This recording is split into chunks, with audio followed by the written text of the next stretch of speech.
Hey guys, welcome back to Let's Play Tiny Toon Adventures, Buster Bust Loose. And you can see right there, I had to immediately kill that guy because they just spawn him and throw a bomb at you.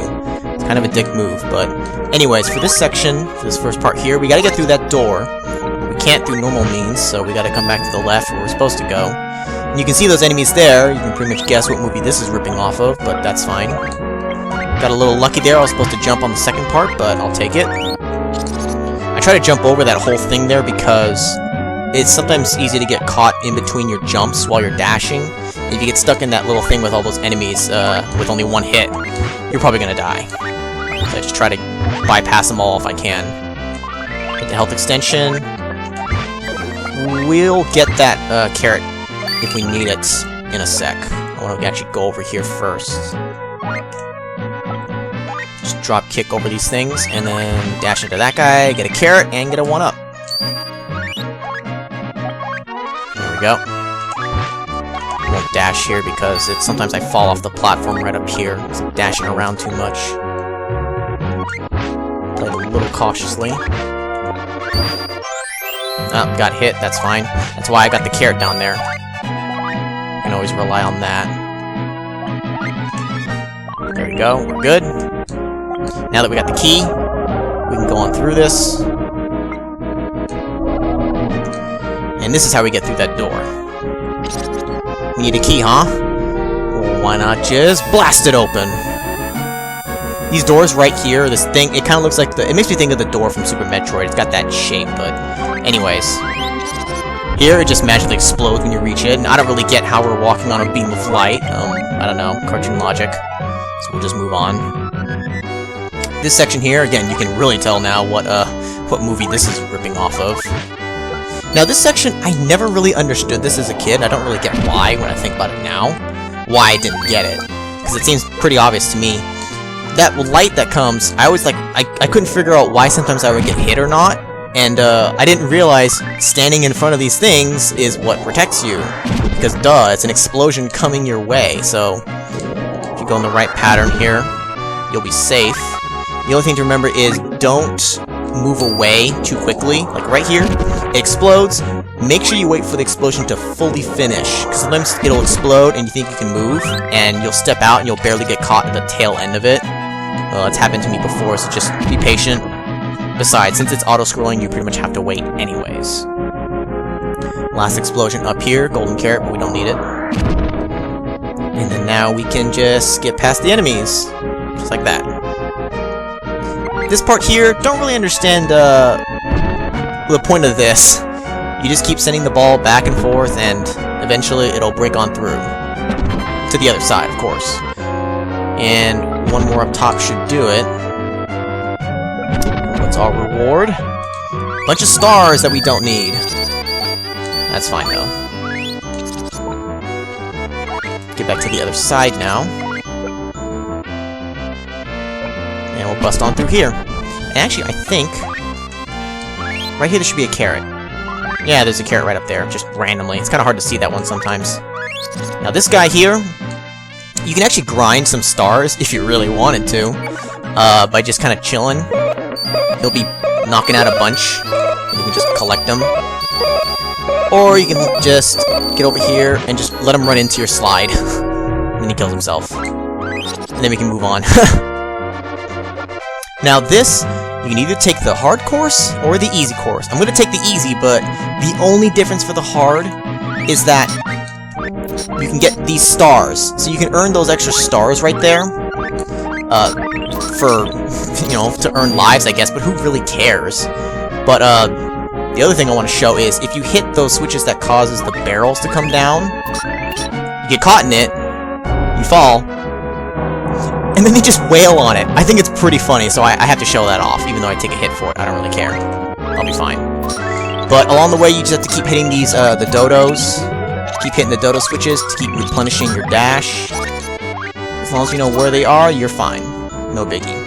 There's no difference between the two paths besides the stars that you can earn. So the hard course is essentially worthless. Again, unless you're really desperate for some reason for stars and 1-ups, but hopefully by this point you'd be fine. As you can see, I clearly don't need them. safe here until I can get my health replenished. Kill all the enemies. And we're good. Normally you're supposed to go through the top path, but because I got the key, I can actually go down here that opens the door, get a health replenishment, and zoom across this way. Normally you'd go the top route. I'm just going to shortcut essentially down at the bottom. Now I got hit there, but that's fine because... And actually, for the enemies and everything, you can duck underneath them, because there I'm going to get full healed. Now here, I really don't want to take any damage, so try to carefully go around it all. Oh, except for there's another guy there. Oh well. I kind of forget sometimes that they come out through that. What you can also do is kick these balls, and then now they turn like blue or black or whatever, and then now they can damage the enemies themselves, not just you. But again, you can just duck underneath it as well, so no biggie. And we're actually at the boss now, the final boss. Who's the final boss? I think he's actually called Duck Vader. I believe that's what the character name is. So of course, being Duck Vader, you know who's under that mask.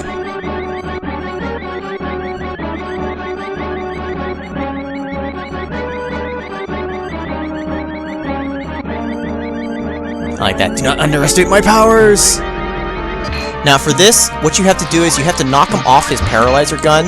Sometimes he reattaches quickly though. And then pretty much just get him hit in his own beam. And you can do that by, you can kick him around, you can kick the gun around. Ideally, you can just keep kicking the gun, keep it spinning fast to make sure it kind of hits him. I suppose if you're really good and you can watch everything, you can try to time everything perfectly. But me, I just kind of... As long as I keep this thing kind of spinning in a good rhythm, he tends to keep getting hit. Somehow I got hit myself there, don't know how that worked. Sometimes though he'll just gravitate back to it and reattach, just a quick knockoff again. He's back spinning around. Try to keep the gun... I try to keep it spinning in the same direction, that way I can just keep myself safe with a laser beam, but that can't always be helped. Sometimes it ends up going the other way, but that's fine. There we go. The hitbox on the gun's a little weird. Like you can't be on, you can stand on the middle part, but you can jump over the other little parts of it. You kind of just have to get a feel for it. So pretty much now, I'm not even really paying attention to where he is. I'm really just kind of watching the gun to try to make sure I can just keep kicking it at the right time. And I always try to do it from this side. I'm just more comfortable with it. Ooh, got a little lucky there. Sometimes he forces me to go the other way though. Come on. I think it's like 9 zaps and he's dead. So there we go. That's the final boss. It's really not that bad. As long as you just keep kicking the gun. If you try to just go by the pure random luck of where they're bouncing, it can take a while.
Yay. Come on, man. Buster's about to get some. Alright, anyways. So, then the ending credits go, and this is what you get for beating the game on challenge mode. Normally this would just be against a black background. But here you get to see the little animations with all the different characters. Again, most of them which weren't playable, or you barely saw, any of them at all. But, it's just a nice little extra thing, I guess. But other than that, there's no difference in the actual ending itself. It's the same if you do it on normal difficulty. But, yeah, again, I figured I might as well just do it on challenge, so you can just see this part here for Montana. But, anyways, that's it for this game. And, when I was practicing this and playing through it like this, it just really makes me want to watch it again, specifically the movie. I know I have my VHS tape of it, of how I spent my summer vacation somewhere. Not sure where it is though. I'm either gonna have to find that, or I'm just gonna have to go and order the DVD or something so I can actually watch it again, because, like I said, I have watched that movie so many times. I never got tired of it, and I think it would just be fun to see it again, even just for nostalgia. But, I think that happened the same as well as when I was playing Animaniacs. It made me want to watch it again, and I watched a bit of it again. I watched some clips on YouTube and whatnot, but I tried to find the movie on here, but I couldn't. But I don't know, it'd be worth ordering the DVD, I think.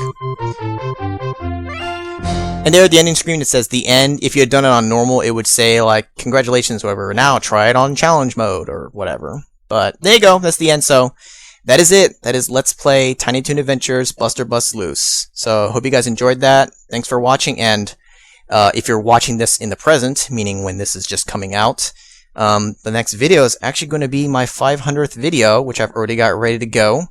And then after that, I already have the next LP ready to go. It's actually been ready for a little while now, but I wanted to get this done first, so you guys will see it soon. So hope you guys enjoy that too. But thanks for watching, and I'll see you guys next time.